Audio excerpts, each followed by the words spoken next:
Hey guys, Zelonius here. Welcome back to another video on the channel. Team of the season coming very shortly. I think it could be either this weekend or the one after. I'm here to try and give you lots of different good tactics, formations, ways of playing the game that are going to make the game more enjoyable for you. 3-5-2, not a tactic I've really put a lot of time into this year. I will put the caveat out there at the start. It is quite a risky formation. You do need to be aware of that. But it's very fun, very good going forward, lots of attacking options. It does leave you a bit open at the back. That is something you have to bear in mind. So do note that when you play this, if you do try out this tactic. But I wanted to give you guys something a bit different. I've put a lot of 4-4-2s, 4-2-3-1, and of course the 4-2-1-3. I've put a lot of those tactics formation out this year. I'm trying to give you some different options just to keep the game fresh. Not everyone wants to just go for what the absolute meta top tier formation they think is. They want to try different stuff out, ways that are going to make them enjoy the game more. 3-5-2 defensively, it can be very solid, but you have to be good at switching and getting your men back behind the ball. Going forward, it's up there for the best attacking formation in the game. You've got the three here with the cam and the strikers, that little triangle. Then you've got the two wingers to give you width. You've got CDMs that link everything up. In attack, there's not really any gaps anywhere, which is what you really want in attack on these games a lot of the time. Are you sick to death of getting out-teamed on FC25? Want that God squad you've always been dreaming of? Check out iggm.com today, the best and most reliable place to get coins for your ultimate team. Use the link in the description and code ZEL at checkout for a 5% discount.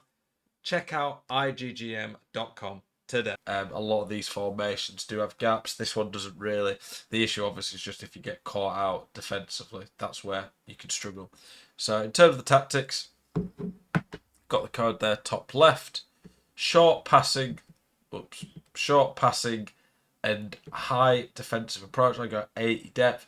I feel like this formation you could go balanced, but I think short passing keeps players together. It says this more cautious approach allows the team to maintain their defensive shape.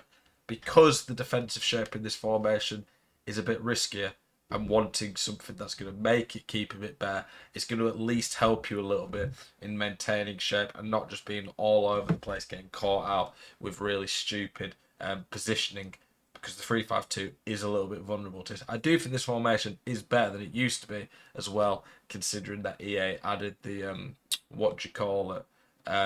improvement in movements and different player roles, and plus is doing more.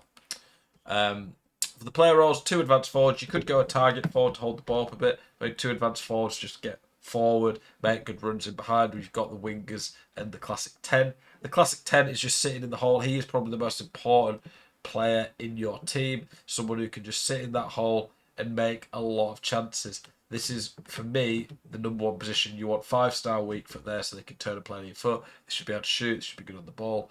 Pace isn't essential because they're not going to be running behind much, but it's definitely useful. For the two outside players, you could go inside forward, but I think you'd lack a bit of width. I've gone winger. You could also go wide midfielder. Wide midfielders probably defend a little bit more. But I've gone winger. You could experiment on wide midfielder to try that out. These are important. You need width. Obviously, pace is important there, but at this point, every good winger should have near 99 pace. The deep line playmaker build-up role is one of my favourites. If you've seen me do any formations with CDMs before, I do really like this role. I think if you look at the heat map, they cover both areas of the pitch on either side really well. I really like that. I think you can get a lot of joy out of them. For the defenders, I like defender. I just think it is the best centre-back player role by far. Makes a pretty good, solid option. Ball-playing defenders are nice at times, but then they just leave stupid gaps, which we definitely don't want in this formation. And then sweeper keeper, ideally, to try stop any issues that we have in terms of through balls. One-on-ones, quick keepers could be good at that. Hopefully this formation is good for you. Hopefully you enjoy it. Gives you a bit more fun playing the game. As always, keep it spicy. I'll see you guys next one. Peace.